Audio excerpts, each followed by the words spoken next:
انہوں نے سکھوں کو شکست دی تھی، برٹش کو دی تھی، پھر روس کو دی تھی، پھر امریکہ سمیت 42 ملک خلیج ملکوں کے ان کو بھی شکست دی تھی.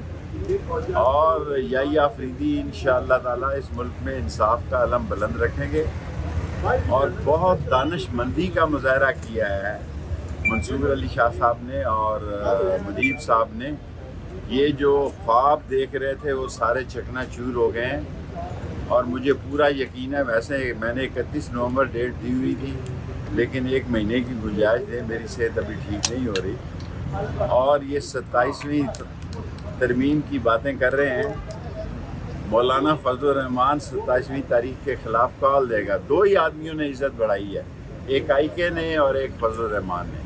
باقی سب نے ستیہ ناش کیا، اپنی عزت پہ جھاڑو پھیرا ہے.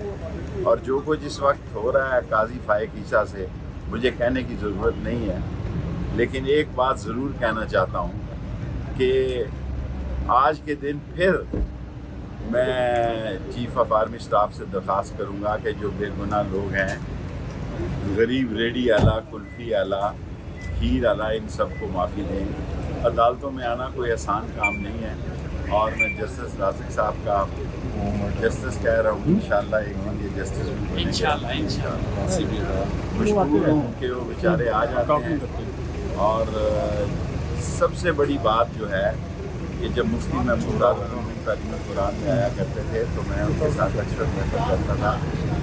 سو مولانا فضل الرحمان نے اس 26ویں ترمیم کا جنازہ نکالا ہے، اور آج میں یہ ساری قوم کو بتانا چاہتا ہوں 26ویں ترمیم یہ نون شین کے بھی گلے پڑے گی اور دوسروں کے بھی گلے پڑے گی.